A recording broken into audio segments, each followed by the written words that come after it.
Hola, yo soy el forastero de la Tierra Media.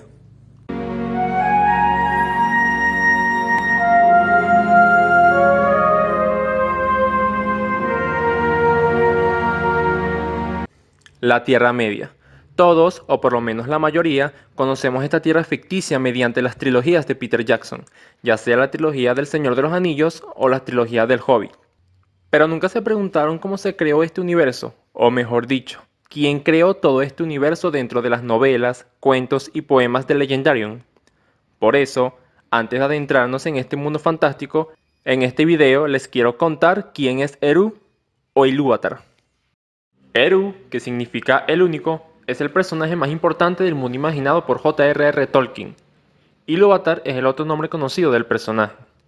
Del Quenya, Ilúve significa todo, y Atar significa padre, que se puede traducir como padre del todo. En versiones anteriores, Ilúvatar significaba padre por siempre, y luego pasó a significar padre en el cielo, pero estas versiones fueron desechadas por Tolkien en revisiones posteriores.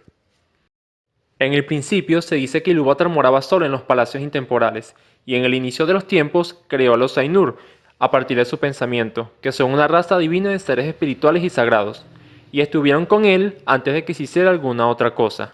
Después les habló y los instruyó en temas de música, y cantaron ante él sintiéndose complacido. Pero por mucho tiempo cada uno de los Ainur cantó solo o junto con unos pocos, o en compañía de unos pocos, mientras el resto solamente escuchaba, porque cada uno solo entendía aquella parte de la mente de Ilúvatar de la que provenía él mismo, y eran muy lentos en comprender el canto de sus hermanos, pero cada vez que escuchaban alzaban una comprensión más profunda y crecían en unisonancia y armonía. Entonces aconteció que Ilúvatar convocó a todos los Ainur y les comunicó un tema poderoso, descubriendo para ellos cosas todavía más grandes y más maravillosas que las reveladas hasta entonces.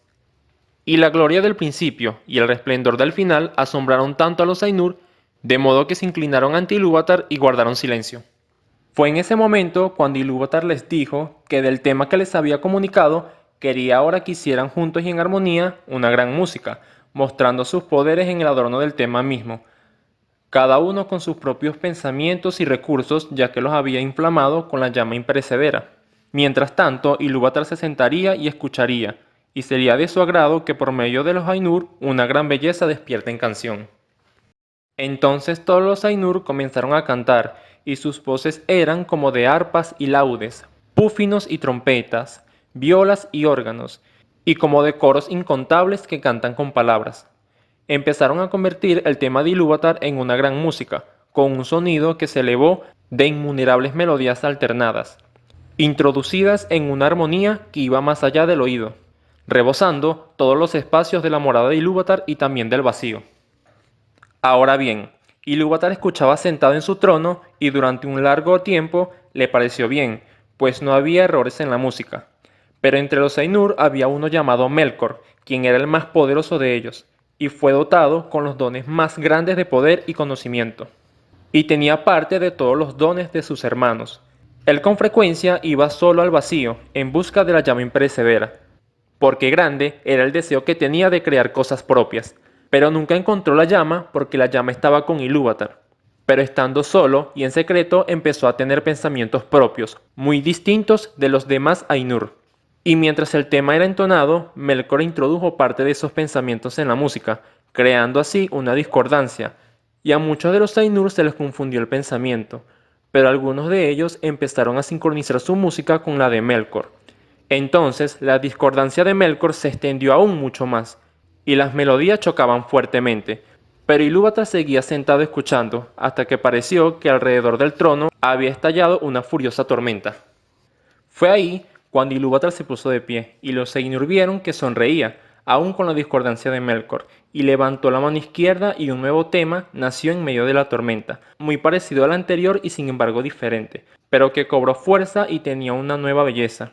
Pero la música de Melkor se elevó rugiendo como una bestia, y luchó con el nuevo tema, y nuevamente hubo una guerra de sonidos mucho más violenta que la anterior, tanto así que muchos de los Ainur dejaron de cantar, predominando de esta manera el tema de Melkor. Sin embargo, Ilúvatar se incorporó nuevamente, y los Ainur vieron que estaba serio. Entonces Ilúvatar levantó la mano derecha, y un tercer tema brotó de la confusión, y este tema era muy diferente a los otros, porque al principio pareció dulce y suave, con murmullo de sonidos leves en delicadas melodías, y no pudo ser sucumbido, y la música adquirió poder y profundidad.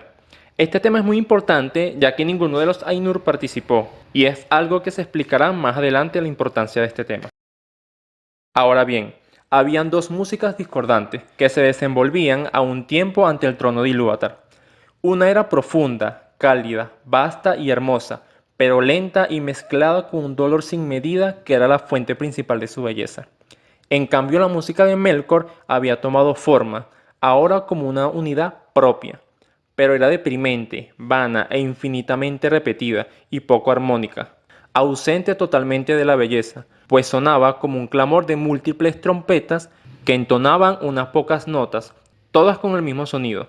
Y esa música intentó ahogar a la otra, con una voz violenta y agresiva, pero la música de Ilúvatar era tan bella y poderosa que de algún modo se apoderaba de las notas más triunfantes y las introducía en su propia sintonía y estructura. Aconteció que en medio de toda esta batalla que estremecía y sacudía las estancias de Ilúvatar, que Ilúvatar se puso de pie por tercera vez, y era terrible mirarlo a la cara. Luego levantó ambas manos y en un acorde como estruendo profundo y penetrante como la luz de los ojos de Ilúvatar, la música cesó por completo.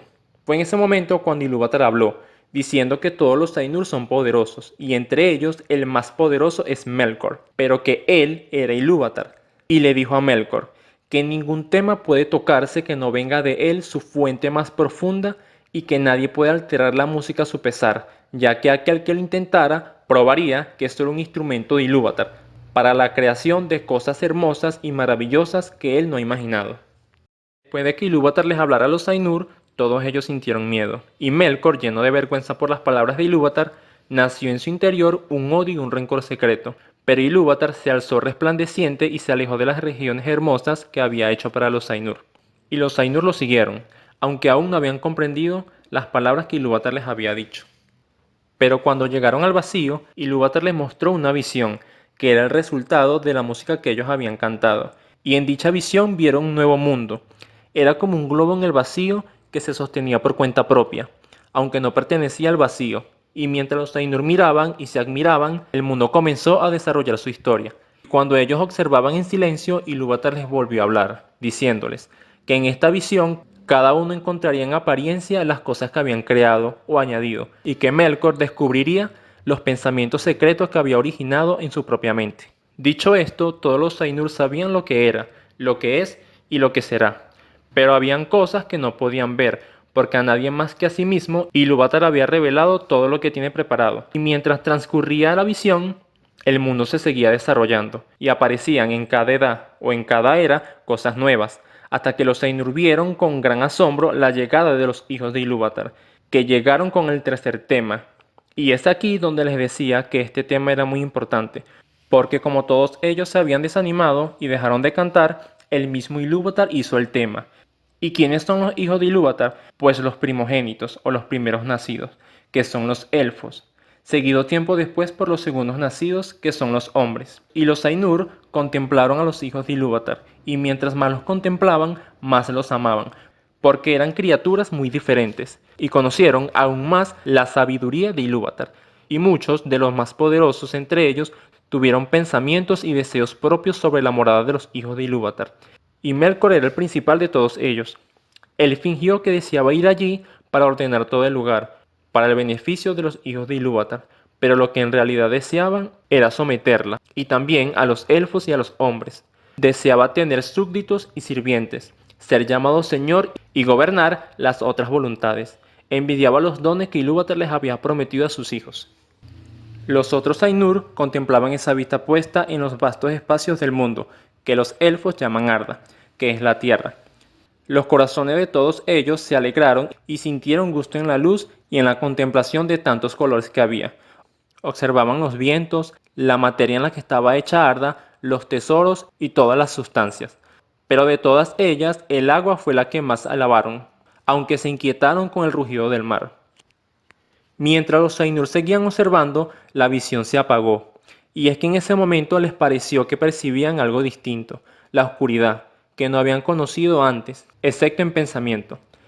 pero se habían enamorado de la belleza de la visión, mas no alcanzaron a ver las eras posteriores, ni el fin del mundo.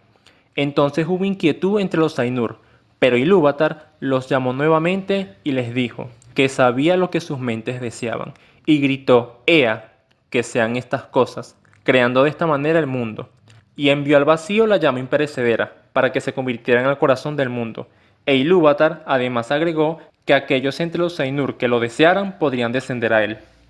Así sucedió, pues entre ellos muchos de los más grandes y más hermosos se despidieron de Ilúvatar y descendieron al mundo, que luego se les conocería como los Valar. Pero algunos siguen morando con Ilúvatar más allá de los confines del mundo, aunque los que descendieron, antes de partir, Ilúvatar les impuso una condición, que desde entonces en adelante los poderes que él les había otorgado se limitarían, y sujetarían al mundo por siempre, hasta que el mundo quedara completado, de modo que ellos fueran la vida del mundo y el mundo la vida de ellos. Y por esto mismo se los llama los Valar, los poderes del mundo. Después de que los Valar se establecieran en Arda, lo más destacables al inicio son Manwë, Ulmo y Aule, y ellos, además de otros, tuvieron infinitudes de guerras contra Melkor, que tiempo después se le conocería como Morgoth, el primer señor oscuro del mundo. Pero pocas fueron las veces que Ilúvatar intervino en el mundo directamente, que más bien era administrado por los Valar, en particular por Manwë, quien podía mantener una comunicación directa con Eru. Pero en una ocasión, antes de la llegada de los hijos de Ilúvatar, el Vala Aule, en su impaciencia por la llegada de los hijos, él creó con materia a los enanos, en la oscuridad de la Tierra Media. Luego de ese hecho, Ilúvatar se comunicó con él, para preguntar por qué había hecho algo que está más allá de su poder y autoridad. Entonces Aule le explicó el motivo por el cual los hizo, y se los ofreció. Pero consideró que él mismo tendría que destruir su obra, y llorando alzó un gran martillo para golpear a los enanos, y los enanos se asustaron ante el gran martillo, y pidieron clemencia. Pero Ilúvatar aceptó la ofrenda, adoptándolos como sus hijos, dándole asimismo vida propia, convirtiéndose los enanos de esta manera en los terceros hijos de Ilúvatar. Otras de las intervenciones de Ilúvatar la hizo durante la primera edad del Sol, donde permitió a Beren regresar a la vida, para cambiar el destino élfico de Lúthien por el destino mortal de los hombres. Durante la segunda edad del Sol, destruyó toda la flota del rey Ar-Pharazôn y a todos los Dúnedain que estaban en ella.